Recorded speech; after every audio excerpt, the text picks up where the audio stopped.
चला आता दिवाळीची सुरुवात झाली। तुम्हाला दिवाळीच्या खूप खूप शुभेच्छा। आता आपण दिवाळीचा पहिला पदार्थ म्हटला की गोडापासून सुरुवात होतो। चला मग विराशमणी किचनमध्ये आपण गोडाचा पहिला पदार्थ रवा लाडू बघूया। चला आपण सुरुवात करूया। मी तुम्हाला वजनी प्रमाणामध्ये सर्व साहित्य मोजून दाखवते। चला आपण सुरुवात करूया। आता मी बारीक चिरोटी रवा घेतला आहे सम्राटचा, आणि तो मी 500 ग्राम घेतला, म्हणजेच तर अर्धा किलो। त्यानंतर आपण पिठी साखरचं वजन करून घेऊया। मी पिठी साखर घेतली मोजून 400 ग्राम। तुम्ही अख्खी साखर 350 ग्राम घेतली तरी चालेल, पण मी पिठी साखर घेतली 400 ग्राम। आता आपण तुपाचं प्रमाण मोजून घेऊया। मी तूप घेतलंय 150 ग्राम। पुन्हा मी तुम्हाला सर्व साहित्य सांगते। अर्धा किलो रवा, 400 ग्राम पिठी साखर आणि 150 ग्राम साजूक तूप। गॅसवर कढई ठेवून आपण थोडे थोडे प्रमाणामध्ये तूप घालूया। स्किप न करता पूर्ण व्हिडिओ बघा आणि लाईक शेअर सबस्क्राईब पण करा बरं का।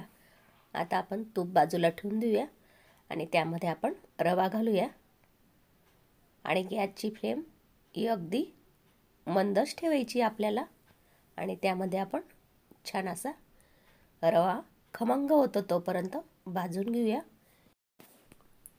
लाडू हे अगदी सोपे आहेत बरं का बनवायला, अगदी झटपट बनवले जातात। आता आपण छान असा रवा तुपामध्ये भाजून घेऊ। रवा जेवढा मंद आचेवर छान 15 ते 20 मिनिटासाठी छान खमंग भाजायचा, लाडू अगदी छान रुचकर होतात। रवा हा अगदी सोनेरी रंग येतो तोपर्यंत छान सतत त्याला हलवत राहायचं। आता आपण त्यामध्ये पुन्हा तूप घालूया। तूप आपण थोडे थोडे करून घालायचं, जेणेकरून रवा अगदी छान असा भाजला जातो।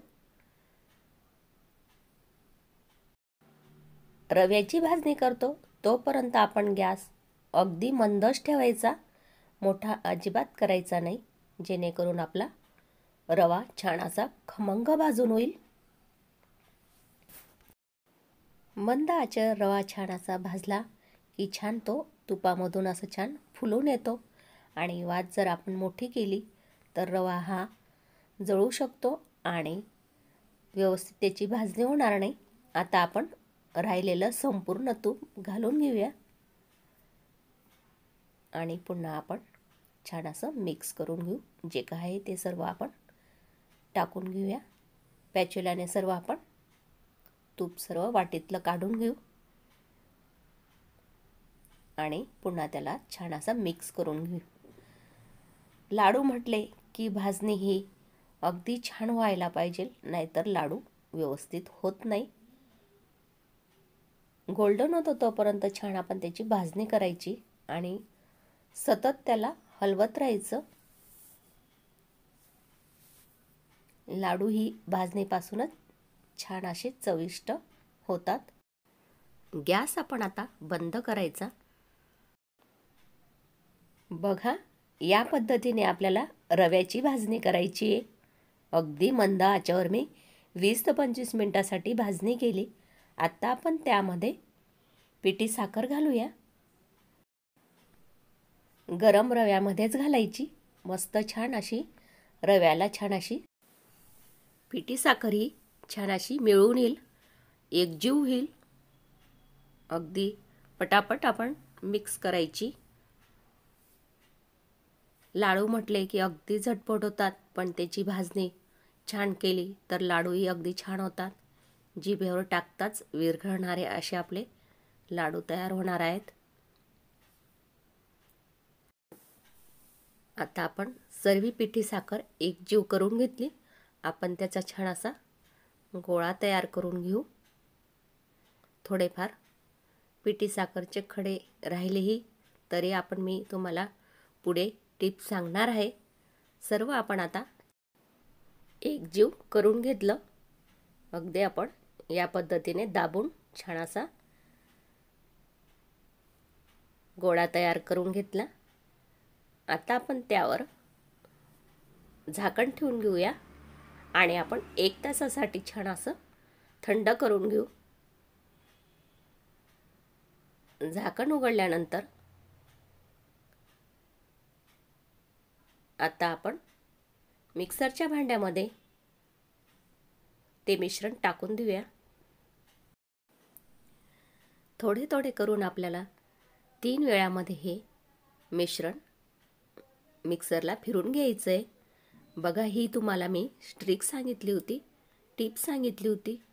अगदी हातावर चोळण्याची गरज नाही. अगदी आपलं झटपट मिश्रण तयार झालं. बघा, मी 3 वेळेस हे मिक्सरला पल्स मोडने केलं आणि त्यानंतर त्यामध्ये 1 चमचा आपण वेलची पूड घालूया आणि गार्निशिंगसाठी मी चारोळी घेतली. आता आपण मिश्रण सर्व एकजीव करून घेऊ हाताने, जेणेकरून आपली वेलची पूड ही सर्व बाजूंना व्यवस्थित लागेल. चमच्याने हलवण्यापेक्षा आपण हाताने छान असं एकजीव करून घेऊ. अगदी मऊसूत आपलं मिश्रण तयार झालंय. अगदी झटपट तयार झालं. आता आपण त्याचे छान असे हाताने लाडू वळून घेऊ. तुम्ही तुमच्या आवडीनुसार लहान मोठा लाडू वळवू शकतात. बघा, किती छान असे झटपट आपले लाडू तयार होत आहेत आणि एकदम मऊसूद छान असा लाडू तयार झाला आहे.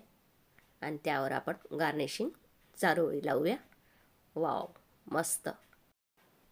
एका प्लेटमध्ये आपण ठेवून देऊया आणि मी आता पुढची प्रोसेस पुन्हा तुम्हाला एक लाडू वळून दाखवते. अगदी झटपट एका हाताने लाडू छान असे वळले जातात आणि शेवटी असं अगदी गोलाकारामध्ये गोल गोल फिरवत राहायचं. झाला आपला दुसरा लाडूही तयार. त्यावर आपण चारोळी लावूया आणि दुसरा लाडूही आपण प्लेटमध्ये ठेवून देऊया. झाले ना आपले गोल गरगरीत छान असे रव्याचे लाडू. मग तुम्ही कधी बनवतात रव्याचे लाडू हे मला कमेंट बॉक्समध्ये नक्की सांगा आणि माझे लाडू कसे झाले हेही मला कमेंट बॉक्समधून कळवा. नवीन आहात त्यांनी लाईक, शेअर, सबस्क्राईब करायला विसरू नका. धन्यवाद. पुन्हा भेटूया आपण पुढच्या रेसिपीला. तोपर्यंत मस्त खात राहा आणि माझी पुढची रेसिपी येणारीही बघत राहा. धन्यवाद. तुमच्या सहपरिवाराला दिवाळीच्या खूप खूप शुभेच्छा. हॅप्पी दिवाळी.